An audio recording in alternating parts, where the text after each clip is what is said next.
దేవునికి దూరస్తులైన వారికి, పాపముతో లోకముతో మిళితమైనటువంటి వారిని దేవుని యొక్క నామమును బట్టి వారికి యేసుక్రీస్తు ప్రేమ ఎలాంటిదో, యేసుక్రీస్తు ఏ విధముగా సర్వ మానవాళి పాప పరిహారణ కొరకు ఆయన రక్తము చిందించి సర్వ మానవాళి యొక్క రక్షణకు కారకుడై విమోచించాడో ఆ విషయాన్ని తెలియజేస్తూ ఉంటే, ఆ విషయమును చెప్తున్నందుకు అనేకులు అక్కడ గిట్టని వాళ్ళు కూడుకొని అతని మీద పళ్ళు కొరుకుతూ అతన్ని చంపటానికి వస్తున్నప్పుడు, అతడు దేవుని యొక్క అవయవములకు భాగమై తన పనిని నమ్మకంగా యథార్థంగా నిర్వర్తిస్తూ ఇతడు ఆ యొక్క సమయాన్ని గమనించి ఇక నాకు మరణము సాధ్యం అనుకొని మోకరించి దేవుని వైపు చేతులెత్తి కనులెత్తి చూస్తున్నప్పుడు ఒక అద్భుతమైన దృశ్యాన్ని, అద్భుతమైన ఆశ్చర్యకరమైన మహిమ కార్యాన్ని అతడు చూడగలిగాడండి. ఏం చూస్తున్నాడు? అయితే అతడు పరిశుద్ధాత్మతో నిండుకొనిన వాడై ఆకాశము వైపు తేరు చూచి దేవుని మహిమయును యేసు దేవుని కుడి పార్శ్వమున నిలిచి ఉండుట చూచెను. ప్రైజ్ ది లార్డ్, హల్లెలూయా. ఏం చూస్తున్నాడండి?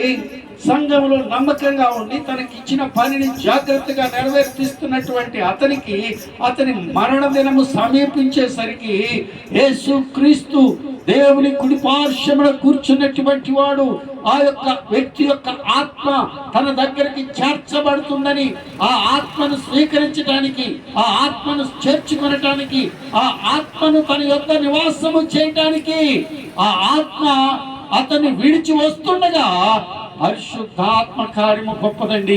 అక్కడ యేసుక్రీస్తు లేచి నిలబడ్డాడు. ప్రైజ్ ది లార్డ్, హల్లెలూయా. యేసుక్రీస్తు ఏమై ఉన్నాడు?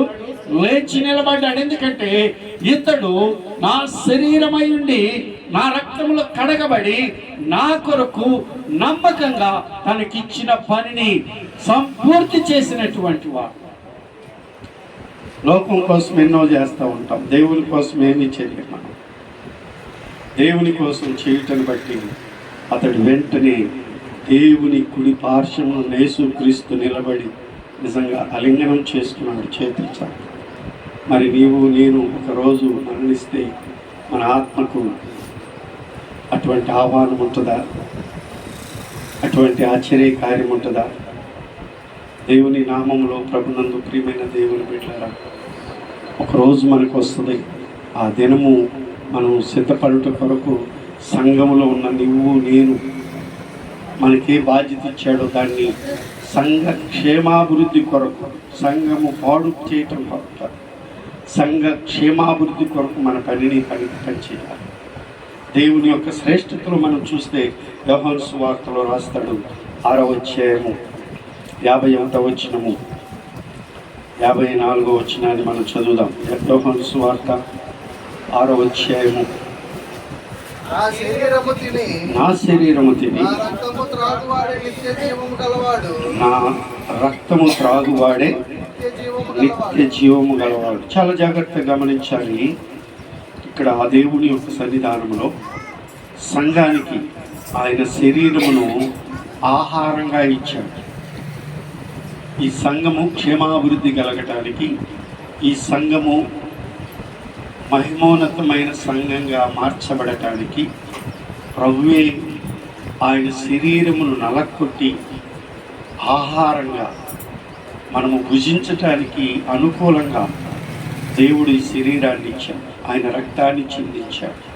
అందుకంటున్నాడు ఆయన, కావున మీరు ఈ శరీరాన్ని తిని నా రక్తాన్ని త్రాగువాడే నిత్య జీవము కలవాలి. చాలా జాగ్రత్తగా గమనించాలి. ఈరోజు మనము ఆయన బల్లలో పాలు పంపులు పొందుతున్నాము అంటే మనకొక నిరీక్షణ, మనకొక నమ్మకం. నేను ఎక్కడికి వెళ్ళబోతున్నాను? నిత్య జీవములోనికి. దేవుని యొక్క నామమును బట్టి ఆ నిత్య జీవాన్ని సంపాదించుకోవటం కోసం సంఘంలో బ్రతికి ఉన్నప్పుడే, సజీవులుగా ఉన్నప్పుడే ఆ సంఘానికి క్షేమాభివృద్ధి కలిగించే ఒక విశ్వాసగా నిన్ను నీవు సిద్ధపరచుకోవాలి. 54లో కూడా రాస్తూ ఉన్నాడు. ఆయన ఏమంటున్నాడు? నా శరీరం తిని త్రాగువాడే నిత్య జీవము గలవాడు అని రాశాడు. మరలా 51లో కూడా రాస్తున్నాడు, పరలోకము నుండి దిగి వచ్చిన జీవాహారమును నేనే, ఎవడైనను ఈ ఆహారమును భుజించితే వాడు ఎల్లప్పుడూ జీవించును, మరియు నేనిచ్చు ఆహారమును లోకమునకు జీవము కొరకైన నా శరీరమే అని నీతో నిశ్చయముగా చెప్పుచున్నాను. ప్రభునందు ప్రియమైన దేవుని బిడ్డలారా, రెండు విషయాలు మనం గమనించినట్లయితే జీవాన్ని గురించి రాయబడింది. దేని గురించి రాయబడింది? నీవు ప్రభు యొక్క అవయవమై ఉండి శిరసైన యేసు క్రీస్తు యొక్క నామ మహిమ కొరకై ఒక అవయవంగా నువ్వు నమ్మకంగా పనిచేస్తే దేవుడు నీకేమనుగ్రహిస్తున్నాడంటే జీవమును అనుగ్రహిస్తూ ఉన్నాడు. ఈ జీవము యొక్క శ్రేష్టత ఈ లోకంలో ఉన్నటువంటి ఏ వ్యక్తికి దొరకదండి. అది ఈ లోకంలో వ్యర్థమైన సుఖభోగాలు, వ్యర్థమైన పాపభోగాలు, వ్యర్థమైన లోకానుసారమైన అనుభవించవచ్చేమో కానీ క్రీస్తు యొక్క శరీరములో అతకబడి క్రీస్తు యొక్క భాగముల యొక్క అవయవంగా నీ ఉండి ఆయన యొక్క రక్తము చేత కడగబడి యేసు క్రీస్తు నా దేవుడు నా రక్షకుడు అని నీవు గాని ఆ ప్రభు అయిన యేసు క్రీస్తు యొక్క రక్తంలో కడగబడి పాప క్షమాపణ పొందావంటే ఆయనను గురించి, ఆ వ్యక్తిని గురించి ప్రభు అయిన యేసు క్రీస్తు చెప్తున్నాడు, ఈ నా శరీరము తిని నా రక్తము త్రాగువాడు ఎవరంట? నిత్య జీవము గలవాడు. నిత్య జీవము మనకేమనుగ్రహించబడి ఈ లోకంలో ఘనతలు, ఈ లోకంలో భోగభాగ్యాలు కాదండి.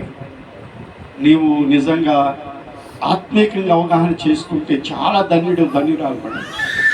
నిజంగా మనము దేనికి వారసులం కాబోతున్నామంటే ప్రభు మనకిచ్చే నిత్య జీవానికి వారసులం కాబోతున్నాం. ప్రభు యొక్క శ్రేష్టతను మనం పొందుకోవటానికి వారసులం కాబోతున్నాం. ఆ వారసత్వం ఎలా కలుగుతుందంటే 1 కొరింథీయులకు రాసిన పత్రిక 15వ అధ్యాయము, 1 కొరింథీయులకు రాసిన పత్రిక 15వ అధ్యాయము 50 వచనాన్ని మనం ఒకసారి చదువుదాం. సహోదరులారా, నేను చెప్పున్నదేమనగా రక్త మాంసములు దేవుని రాజ్యాన్ని ఏం చేయలేవంట? స్వతంత్రించుకోలేవు. ప్రైజ్ లార్డ్, హల్లెలూయా. దేవుని యొక్క సన్నిధి చాలా జాగ్రత్తగా గమనించాలి మనం. ఈ రక్త మాంసాలు శారీరకంగా ఉన్నప్పుడే ఈ రక్త మాంసాలు ఎదుటి వ్యక్తిని పడేయవచ్చు, ఎదుటి వ్యక్తి మీద విజయాన్ని సాధించవచ్చు. ఈ రక్త మాంసాలు ఈ లోక రాజ్యాలన్నింటి మీద అధికారం సంపాదించవచ్చు. ఈ రక్త మాంసాలు ఎదుటి వాటిని భయపెట్టే తట్టుండొచ్చు. ఈ రక్త మాంసాలు గొప్ప పేరు ప్రఖ్యాతలు కలిగినగా ఉండొచ్చు. ఈ రక్త మాంసాలు అనేకమైన ధనాన్ని సంపాదించి గొప్పవాడిగా ఉండొచ్చు. కానీ దేవుని రాజ్యాన్ని మాత్రం సంపాదించుకోలేవు. ఏదో చేస్తే వస్తుంది అనేటువంటి ఆలోచన ఎవ్వరికి అనుకూలమైనది కానే కాదు. నేను ఒక సూక్తి విన్నాను. ఏమంటున్నాడంటే తల నీలాలు ఇచ్చే కన్నా తలలో ఉన్నటువంటి తలంపులు మారాలంట. ఏం మారాలి? తలంపులు మారకుండా పెరుగొచ్చే ఎంటికలు ఎన్ని ఇచ్చినా ప్రయోజనమైంది అని చెప్తున్నాడు. అందుకనే క్రీస్తు రక్తములో కడగబడిన మనలో తలంపులు మారుతాయి. తాగుబోతు మారుతాడు, వ్యర్థమైన మార్గం నుండేవాడు మారుతాడు, అంత కత్తెలు చేసేవాడు మారుతాడు, దొంగతనాలు చేసేవాడు మారుతాడు, మోసాలు చేసేవాడు మారుతాడు. తలంపులు మారుతాయి. మనిషిలాగానే ఉంటాడు. మనలో కూడా, సంఘంలో కూడా ఇక్కడ ఉన్న వాళ్ళు చాలా రకరకాలుగా ఉండవచ్చు. అంతకు ముందు ఎప్పుడైతే క్రీస్తు రక్తంలో కడగబడి ప్రభు అయిన యేసు క్రీస్తును సురక్షకుడిగా అంగీకరించుకున్నారో మీలో శరీర రక్త మాంసాలు మనం కలిగి ఉన్నాము, కానీ మన తలంపులు మారినాయి. దేవునికి స్తోత్రం, హల్లెలూయా.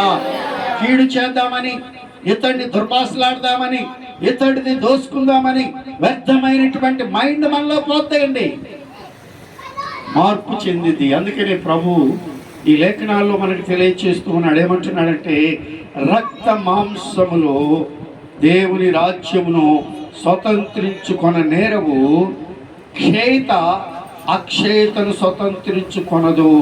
ఇదిగో మీకు ఒక మర్మము తెలుపుచున్నాను, మనమందరము నిద్రించము గాని నిమిషములో ఒక రెప్ప పాటున కడబోర మ్రోగగానే మనమందరము మార్పు చెందుతాం.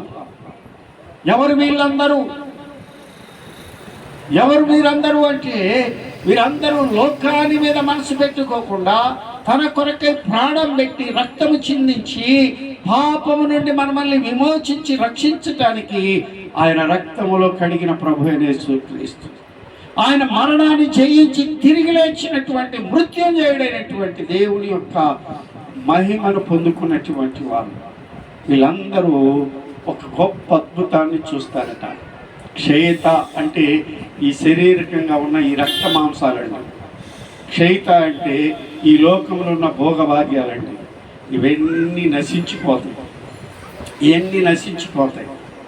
ప్రభులో ఉన్న మనము క్రీస్తు యొక్క రక్తంలో శరీరంలో పాలు పంపులు పొందుతున్నటువంటి మనము, లోక సంబంధమైన రక్త మాంసాల్లో ఉన్న ఉద్దేశాలను మార్చుకున్నటువంటి మనము ఇప్పుడు క్షయమైన దానిలో నుండి ఎక్కడికి వెళ్ళబోతున్నాము? అక్షేతలోకి, అంటే నశించినటువంటి దానిలోనికి. అదే జీవం అన్నమాట. ఎక్కడిలోకి వెళ్ళిపోతున్నాం మనం? జీవములోనికి, అక్షయతలోనికి వెళ్ళబోతున్నాం. చాలా జాగ్రత్తగా గమనించండి. ఆ అక్షయతను మనం పోగొట్టుకోకుండా ఉండాలంటే నీవు ఈ సంఘంలో నీకు ఇచ్చిన బాధ్యతలో నమ్మకంగా ఉండాలి నువ్వు. అందుకని ఆయన అంటున్నాడు, క్షయిత అక్షయతను స్వతంత్రించుకొనదు. క్షయమైపోయేది, నశించేది అక్షయమైన జీవాన్ని స్వతంత్రించలేదు. అది ఎప్పుడో పడిపోద్ది, ఎప్పుడో నశించిపోద్ది. అయితే క్షయత పడిపోతుంది, అక్షయత జీవిస్తుంది. నీవు జీవించగలిగిన కృప పొందుకునే స్థానంలో ఉన్నావండి. దేవుని యొక్క నామంలో ప్రభునందు ప్రియ సంగమా, దేవుని బిడ్డలారా, మరలా ఆయన అంటున్నాడు 51, ఇదిగో మీకు ఒక మర్మము తెలుపుచున్నాను, మనమందరము నిద్రించము గాని నిమిషంలో ఒక రెప్ప పాటున కడబోర మ్రోగగానే మనమందరము మార్పు చెందుతాము. మార్పు వచ్చేస్తుందట. ఈ 2 రోజుల క్రితం పిల్లలకి నేను కొన్ని వాట్సాప్లో, ఫేస్బుక్లో పంపించాను. ర్యాప్చర్ అంటే ఎత్తబడటం. చాలా మందికి పంపించాను, చూశారు చాలామంది. మనలో ఉంటారు. ఏమండి, మనిషి ఈ క్షయమైదాన్ని వదిలిపెట్టి అక్షయతను ధరించుకొని వెళ్ళిపోతాడు. అంటే రాకడలో దేవుని బిడ్డలు ఎత్తబడే ఒక దృశ్యాన్ని చాలా అద్భుతంగా ఒక చిత్రంగా చిత్రీకరించాడు. భలే ఉన్నది. జరగబోయే సంఘటనది, వాస్తవమైన సంఘటనది. మార్పు చెందుతాము క్షణపాటులో.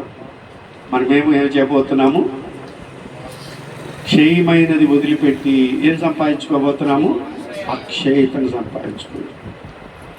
మరణాన్ని తప్పించి జీవాన్ని సంపాదించుకోబోతున్నాం. ఇప్పుడు అద్భుతమండి. ఆ గడియ సమీపంగా ఉంది, ఆ గడియ మనకు దగ్గరగా ఉంది. దేవుని సన్నిధానంలో ఆ ప్రత్యక్షత వచ్చినప్పుడు నువ్వు ఎత్తబడితే స్త్రీ పురుషులనే భేదం ఉండదు. అంతా క్షయతను పోగొట్టుకున్న వాళ్ళు ఎక్కడ? ఏం ధరించుకున్న వాళ్ళు? అక్షయతను, మహిమను, దేవుని మహిమను ధరించుకున్న వాళ్ళు. వాళ్ళు ఎవరండి? వాళ్ళంతా ఎవరండి? నిత్య జీవం పొందుకునే వాళ్ళు ఎవరు? వాళ్ళంతా దేవుని శరీరములో నమ్మకంగా తనకిచ్చిన పనిని యథార్థంగా సంఘ క్షేమాభివృద్ధి కొరకు పాటుపడిన వారు. దేవునికి మహిమ కలుగునుగాక. దేవుని కార్యాలు గొప్పవి. అక్కడ ఆయన రాస్తున్నాడు అద్భుతమైనటువంటి విషయం. 54వ వచనాన్ని మనం చదివినట్లయితే, ఈ క్షేమైనది అక్షయతను ధరించుకున్నప్పుడు ఈ మర్తమైనది అమర్త్యను ధరించుకున్నప్పుడు ప్రైజ్ ది లార్డ్ హల్లెలూయా. చాలా అద్భుతం, మార్పు చెందుతుంది. దేవుని యొక్క నామములో మనము ప్రభు యొక్క నిత్యత్వంలోనికి చేర్చబడతాం. దేవుని యొక్క నామములో మనము ఆయన యొక్క పరలోక రాజ్యాన్ని సంపాదించుకుంటాం. కనుకనే ఈ సంఘము అనేటువంటిది ఏదో నువ్వు అనుకున్న తాత్కాలికమైనది కాదండి. రక్షించబడిన నీవు తాత్కాలికమైన రక్షణ కాదండి ఇది. దీనిలో ఒక అద్భుతాన్ని మనం చూడబోతున్నాం. మన కొరకు ప్రభు అయిన యేసుక్రీస్తు ఆయన ఆహ్వానాన్ని మనకు అందించడానికి ఎదురు చూస్తూ ఉన్నాడు. నీవు మార్చబడుతున్నావు. ఇప్పుడు క్షేత్రలో ఉన్నావు, నశించే స్థితిలో ఉన్నావు. డబ్బులు నశిస్తాయి, శరీరం నశిస్తుంది, నువ్వు కట్టిన బిల్డింగులు నశిస్తాయి, నీ పంటలు నశిస్తాయి, నీకున్న అధికారాలు నశిస్తాయి, నీకున్న గర్వం నశిస్తుంది, నీకున్న అందం నశిస్తుంది. కానీ ఒక దినాన ఆ క్షయత వదిలిపెట్టినప్పుడు, ఆ యొక్క క్షయమైన జీవితాన్ని నుండి అమర్త్యను ధరించుకున్నప్పుడు ఒక గొప్ప మహిమ నీ మీద ఆవరించబడుతుంది. మహిమగా నీవు మార్చబడతావు. అటు కృప పొందుకున్నట్టు కొరకు మనం ఎందుకు రక్షించబడ్డాము? మనం దేవుని బిడ్డలుగా ఉన్నాము. దేవునికి సంఘానికి క్షేమాభివృద్ధి కలిగించే బిడ్డగా నేను ఉన్నానా? దానిని కుంటుపరిచే బిడ్డగా ఉన్నాను. పరిశీలన చేసుకొని ఈ క్షయమైనది అందుకేనండి, ఈ శరీరులు ఎప్పుడు స్థిరులు కాదు, వారు ఎప్పుడైనా నశించు వారిగానే ఉన్నారు. స్థిరమైనది ప్రభువిచ్చే నిత్యత్వము, ఆయన మహిమ, ఆయన యొక్క జీవం. అందుకని ఆయన అన్నాడు, ఈ నా శరీరమును తిని నా రక్తము త్రాగువాడు నిత్య జీవము కలవాడు. మనము ఈ సమయాన ఆయన శరీర రక్తంలో పాల్పొంపులు పొందుతున్నటువంటి మనము ఈ యొక్క వాక్యమును మనకి ఇవ్వబడినటువంటి ఈ యొక్క శ్రేష్టమైనటువంటి ప్రభు యొక్క కృపను మనం సంపాదించుకోవటం కోసం ఎవరికి వారు సంఘంలో నీ బాధ్యత ఏంటి? నీవు ఎత్తబడేటప్పుడు మార్పు చెందుతావా? విడవబడి క్షయిత నశించే జీవితాన్ని కలిగి ఉంటావా? ఒకసారి ఆలోచన చేసుకుని సిద్ధపడండి. ప్రభు తన కృపలో ఈ సంఘానికి క్షేమాభివృద్ధి కలిగించే బిడ్డగా నిన్ను బలపరచునుగాక. ఆమె ప్రార్థన చేసుకుందాం. దేవుని యొక్క నామమును బట్టి ప్రార్థన చేద్దాం. అందరు కూడా కళ్ళు మూసుకున్నట్లయితే ప్రార్థన చేద్దాం. మరి నీవు